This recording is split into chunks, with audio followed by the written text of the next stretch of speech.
ሰላም እንዴት ናችሁ? ውድ የኢትዮጵያ ሙሉ ወንጌል አማኞች ቤተክርስቲያን ተመልካቾቻችን፣ ዛሬ ሰኞ የካቲት 30 2018 ዓ.ም የምንገኘው በቀጠና 2 ሙሉ ወንጌል አጥቢያ ቤተክርስቲያን ነው። በዛሬው ዕለት የኢትዮጵያ ሙሉ ወንጌል አማኞች ቤተክርስቲያን ሀገር አቀፍ የጾም ጸሎት ጥሪ የማስጀመር መርሃ ግብር በዚህ ስፍራ ይካሄዳል። እኛም በስፍራው ተገኝተን መረጃውን ወደ እናንተ እናደርሳለን። ተከታተሉ።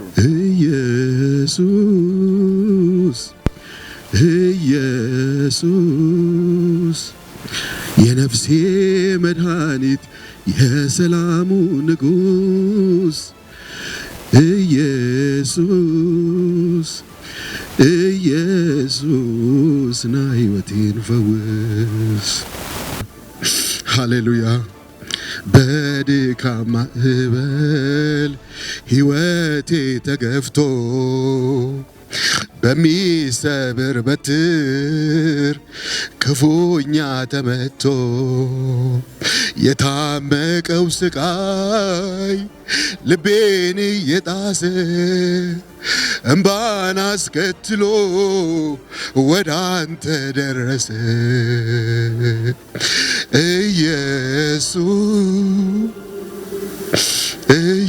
ጥሩት እስቲ ይሄን ጌታ ይምጣ ዛሬ በመንፈስ ቅዱስ በመካከላችን ይገኝ። እሱ ጥሩት። ሃሌሉያ። እሱ ይምጣ። የኢትዮጵያ ሙሉ ወንጌል አማኞች ቤተክርስቲያን በአገር ውስጥና ከሀገር ውጪ ለሚገኙ ምዕመን ሁሉ የተጠራ ሀገር አቀፍ የጾምና ጸሎት ፕሮግራም ሰኞ የካቲት 30 2018 ዓ.ም በቀጠና 2 ሙሉ ወንጌል አጥቢያ ቤተክርስቲያን በይፋ ተጀምሯል። የቤተ እምነቷ ፕሬዝዳንት የሆኑት መጋቢ ላኮ ጰዳሶ ከደቡብ ምስራቅ፣ ደቡብ ምዕራብና ሰሜን ምዕራብ ክልሎች መሪዎች ጋር በመሆን ስለ ፕሮግራሙ ዓላማ ማብራሪያ ሰጥተዋል። ጾምና ጸሎቱ ከየካቲት 30 እስከ ሚያዝያ 2 ቀን 2018 ዓ.ም ድረስ ለአንድ ወር እንደሚቆይና በ42ቱም ክልሎችና በ4067 አጥቢያዎች እንደሚካሄድ ተናግረዋል። በዚህ ሀገር አቀፍ የጾምና ጸሎት ጥሪ ውስጥ ለቤተ ክርስቲያን ለሀገሪቱ በወቅታዊ ጉዳዮች ላይ አጥብቆ እንደሚጸለይ ገልጸዋል። በፕሮግራሙም ላይ የወንጌላውያን አብያተ ክርስቲያናት እንዲሳተፉ ጥሪ ቀርበዋል። ሀገር አቀፍ የጾምና ጸሎት ጥሪ አዋጅ የኢትዮጵያ ሙሉ ወንጌል አማኞች ቤተክርስቲያን ፕሬዝዳንት የሆኑት መጋቢ ላኮ ጰዳሶ በጸሎት አስጀምረዋል። የጸሎት ርዕሰ ጉዳዮችም በየጊዜው በቤተክርስቲያኗ ማህበራዊ ሚዲያ ገጽ ላይ እንደሚቀርብ ተገልጿል። 42ቱም ክልሎቻችን በ4067ቱም አጥቢያዎቻችን ይካሄዳል።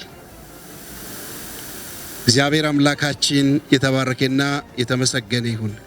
ስለዚህ እንደ ቤተክርስቲያን የቤተክርስቲያን አዋጅ ሆኖ በየክልሉ ያሉ የክልል ፕሬዝዳንቶቻችን በአንዳንድ አጥቢያ ላይ ሆኖ ዛሬ አዋጁን የሚያውጁበትና ፕሮግራሙን የሚያስጀምሩበት ቀን ነው።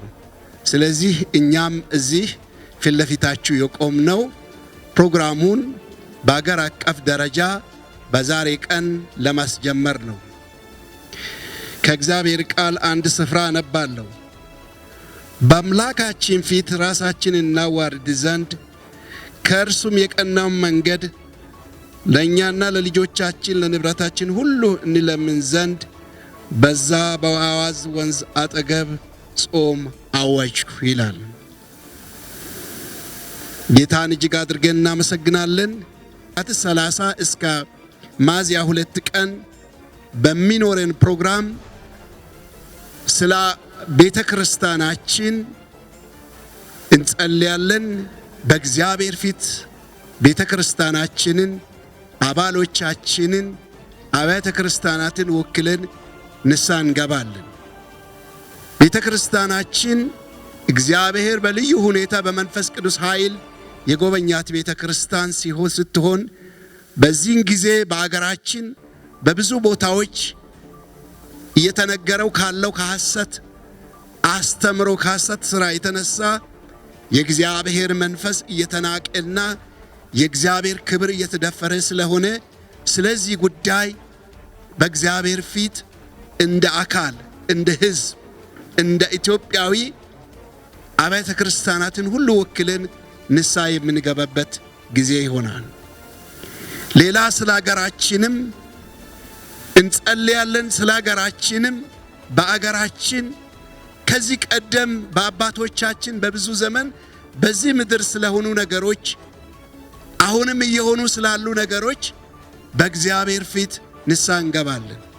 በየቦታ እየፈሰሰው ያለው ስለ ደም ምድራችንን ደግሞ እግዚአብሔር የሰላም ምድር እንዲያደርጋት ኢትዮጵያውያን 24 ሰዓት የሚንቀሳቀሱባት ምድር እንዲያደርግልን በእግዚአብሔር ፊት ንስሐ እየገባን ይሄንን እግዚአብሔር አምላካችንን እንለምናለን። በምድርቱ ላይ የተሰሩ ግፎች ቀደምት ድሮ የተሰሩ ግፎች ሁሉ እግዚአብሔር በምህረት እንዲሽር የእግዚአብሔር ምህረት ወደ ምድራችን እንድትመጣ የእግዚአብሔር አይኖች ወደ ምድራችን እንዲሆን በዚህ ጊዜ እንጸልያለን። ሌላው እየጸለየንም እናመሰግናለን። ምድራችን ላይ እግዚአብሔር እያደረገው ስላለው በቤተ ክርስቲያናችን እያደረገው ስላለው እግዚአብሔርን እናመሰግናለን። በዚህ በ2017 የባጀት ማለት የ2018 የባጀት መጀመሪያና የ2017 ባጀት መጠናቀቂያ ላይ በቤተ ክርስቲያናችን በ100,000 የሚቆጠሩ ሰዎች ወደ ጌታ መጥተዋል። ከ142,000 በላይ ወደ ጌታ መጥተዋል። አሁንም እግዚአብሔር ከቤተ ክርስቲያኒቱ ጋር ነው።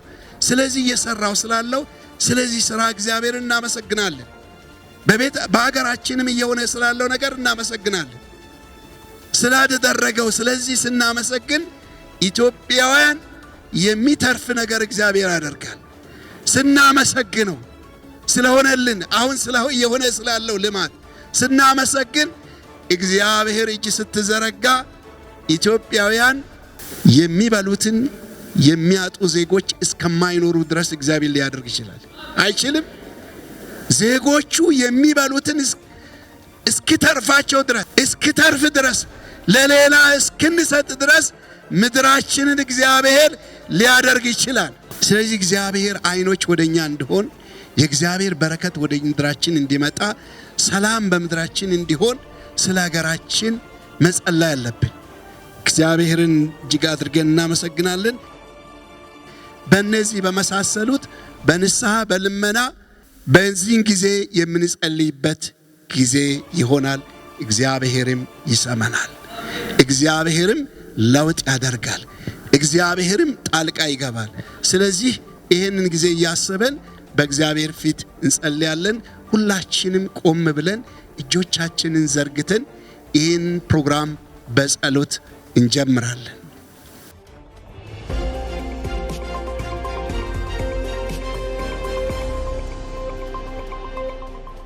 እግዚአብሔር አምላካችንና አባታችን ሆይ እጆቻችንን ወደ አንተ እንዘረጋለን። ኢትዮጵያ ሙሉ ወንጌል ቤተ ክርስቲያንን ወክለን የኢትዮጵያ ቅዱሳንን ሁሉ ወክለን አብያተ ክርስቲያናትን ሁሉ ወክለን አገራችንን ሕዝባችንን ወክለን መሪዎቻችንን ወክለን ወደ አንተ እጆቻችንን እንዘረጋለን። ወደምትምር፣ ወደምትታደግ፣ ወደምታድን፣ ወደምትቤዥ ወደ አንተ እጆቻችንን እንዘረጋለን። እጅህን ዘርጋ፣ የምሕረት እጅ ይዘርጋ፣ ነገራችን በምሕረት ይዘጋ።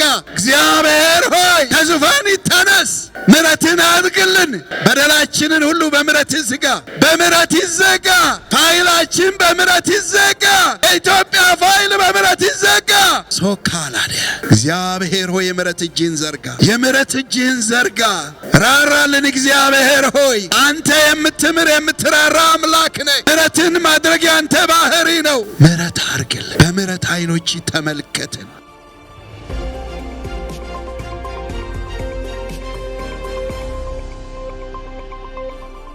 እኔ ፓስተር ሰለሞን በዲ ይባላለሁ። በኢትዮጵያ ሙሉ ወንጌል አማኞች ቤተ ክርስቲያን የሰሜን ምዕራብ አዲስ አበባና አካባቢው ክልል ፕሬዝዳንት ሆኜ ያገለግላለሁ። ይሄ በኢትዮጵያ ሙሉ ወንጌል አማኞች ቤተ ክርስቲያን በአገር አቀፍ ብሎም ደግሞ የሙሉ ወንጌል አጥቢያ ቤተ ክርስቲያናት አባላትና መዋቅር አካላት ሁሉ ባሉበት በዓለም ዙሪያ ለአንድ ወር የታወጀ የጸሎት መርሃ ግብር ማስጀመሪያ ፕሮግራም ዛሬ ሶስቱ ክልል ማለትም ሰሜን ምዕራብ አዲስ አበባና አካባቢው ክልል፣ ደቡብ ምዕራብ አዲስ አበባና አካባቢው ክልል፣ ደቡብ ምስራቅ አዲስ አበባና አካባቢው ክልል በጋራ በመሆን በቀጠና 2 ሙሉ ወንጌል አማኞች አጥቢያ ቤተ ክርስቲያን የተጀመረበት ፕሮግራም ነው። ይሄ ፕሮግራም እንደ ቤተ እምነት ሲታወጅ የራሱ የሆነ ዓላማዎች ያሉት ነው። ምክንያቱም በአሁኑ ጊዜ የቤተ ክርስቲያናችን በመንፈስ ቅዱስ የተወለደች ያደገች ጠንካራ የጸሎት ሕይወትን ልምምድ ያላት እንደመሆኗ መጠን በአሁኑ ጊዜ ደግሞ በንስሐ በልመናና በምልጃ በእግዚአብሔር ፊት መውደቅ በጣም ወቅታዊ ስለሆነ በግል ሕይወታችን በትዳራችን እንዲሁም ደግሞ በቤተ ክርስቲያን እንደ ሀገርም ስለደረሱ ጉዳቶችና ክሳራዎች እንዲሁም ደግሞ በጸጋ ስጦታዎች ስም እየሆኑ ስላሉ ጉዳቶች እግዚአብሔር ባዘነበት ሁሉ መፍትሄውና መድኃኒቱ በእግዚአብሔር ፊት ወርቆ ንስሐ መግባት ስለሆነ የንስሐና የምስጋና የልመና የምልጃ ጸሎት ነው የታወጀው። እንደ ሀገር እግዚአብሔር እያደረገ ስላለውም እያመሰገንን ደግሞ በሀገራችን ላይ ቀጣው ምርጫ ሰላማዊ እንዲሆን ዜጎች በሰላም ወጥቶ እንዲገቡ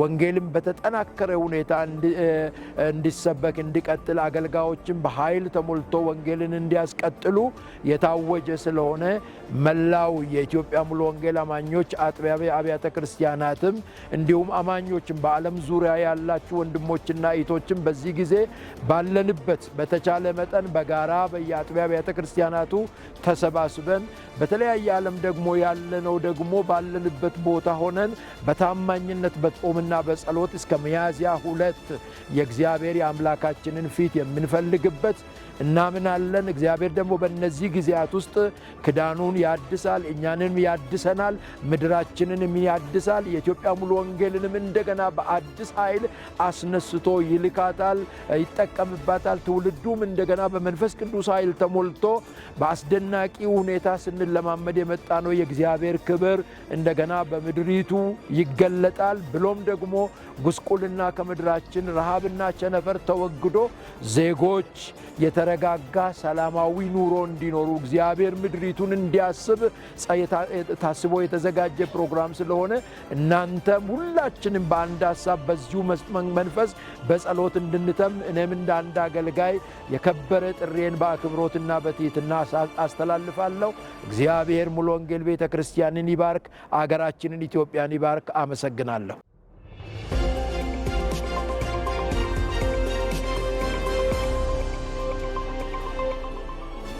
ለእግዚአብሔር ክብር ይሁን። ስሜ ዘሪቱ ጀማል እባላለሁ። የሩዋንዳ ሙሉ ወንጌል አባል ነኝ። የእግዚአብሔር ነገር መናገር ከባድ ነው። እኛ ብዙ በደልና ኃጢአት ያለን ሰዎች አሁን እንኳን በፊቱ ለመቅረብ እድል ማግኘታችን ለእኛ ትልቅ ነገር ነው። እግዚአብሔር ደግሞ ሕዝቡ በእግሩ ስር ሲወድቅ ጥፋቱና በደሉን አውቆ በንስሐ ሲወድቅ እግዚአብሔር የሚሰማ አምላክ ስለሆነ ይሄ ጸሎት አሁን የተደረገ ሞገስ የሚያገኝ ጸሎት ስለሆነ የምንለምነውን ልመና ሁሉ እንደሚሰማንና ምድራችን እንደምትባረክ ሀገራችን በፍቅር በሰላምና በምህረት እንደሚጎበኝ አምነበታለሁ። ለምእመናን የምናገረው እግዚአብሔር እንደሚለን እንደ ፍቅሩ፣ እንደ ምህረቱ፣ እንደ ቸርነቱ ብዛት እንደ ቃሉ መኖር ብንችል ምድር ትባረካለች። እኛ ስሙን ይዘን ያለነው እንጂ እግዚአብሔር እንደሚፈልገን ሆነን አልተገኘንም። እግዚአብሔር እንደሚፈልገን ሆነን እንድንገኝ እግዚአብሔር እንዲረዳን በዚህ እንጸልያለን። ፍቅር እንዲኖረን ትልቁ ነገር ምእመናን የእግዚአብሔር ሕዝብ በዓለም ሁሉ ዙሪያ በኢትዮጵያ ብቻ አይደለም። ፍቅር ማለት ክርስቶስ ኢየሱስ ራሱ ነው። እኔን ምሰሉ ነው ያለው ጌታ። እሱን መምሰል የምንችልበት ጸጋ እንዲሰጠን እኛ መለመን ሰዎች ደካ ያለሱ አንዳች ነገር ማድረግ ስለማንችል ይህንንም ለማድረግ እሱ ፊት መውደቅ ግዴታችን ነው። በጾም በጸሎት ጾምና ጸሎት ነው መፍትሄ ያለውና እግዚአብሔር የጾም ጸሎት ጉልበት እንዲሰጠን እግዚአብሔርን መለመን ምለው ይሄን ነው። እኔ ፓስተር ጥላሁን በርሄ እባላለሁ። በዚች አጥቢያ በቀጠና 2 ሙሉ ወንጌል በመሪዎች ምክትል ሰብሳቢ ነኝ። እንደሚታወቀው ያው ጸሎት በሰው ሕይወት አስፈላጊና ትልቅ ነገር ነው። በጸሎትም አገልግሎት ውስጥ ነው የማገለግለው። ባለፈውም የ21 ቀን የጾምና የጸሎት ጊዜ ነበረን። በጣም አስደናቂ ጊዜ አሳልፈናል። ብዙ ሰዎች ሕይወታቸው የተሰራበት እንደገናም ደግሞ ቤተ ክርስቲያናችን አቅም የሆነበት ጊዜን ያሳለፍነው። አሁን ደግሞ በአገር አቀፍ ደረጃ ተጣምረን እየሰራን ያለነው። እኛም የ21 ቀን የጾም ጸሎት ፕሮግራም አውጀን ነበር። ቤተ እምነታችንም የኢትዮጵያ ሙሉ ወንጌል ቤተ ክርስቲያን ይህን አወጀች። አንድ ላይ ተነጋግረን እንግዲህ ሀገር አቀፍ ለውጥ እንጠብቃለን። በቤተ ክርስቲያናችን ላይ አስደናቂ ለውጥ እንደሚሆን ተስፋ እናደርጋለን። ያው ጸሎት ሕይወትን ነው የሚያንጸው። መንፈሳዊ ሕይወት ብቃትን የሚሰጥ ኃይል ያለው ነገር ነው። እንግዲህ በቤተ ክርስቲያናችን እንጠብቃለን። በህዝቡ ላይ መነቃቃት፣ ፈውስ፣ በተለይ የመንፈስ ቅዱስ ሪቫይቫል መንፈስ ቅዱስ ኃይል በኢትዮጵያ ሙሉ ወንጌል ቀድሞ እንደሚሰራው አሁንም እንዲሰራ እንጠብቃለን። የእግዚአብሔር ፊት ወደ ህይወታችን፣ ወደ ቤተ ክርስቲያናችን፣ ወደ አብያተ ክርስቲያናት ይመለሳል ብለን እናስባለን። ደግሞም የወደቀ ነገር ነው። በአሁን ጊዜ ጸሎት ወደዛ ወደ ቀድሞ ቦታው ይመለሳል ብለን እንጠብቃለን ብዬ አስባለሁ።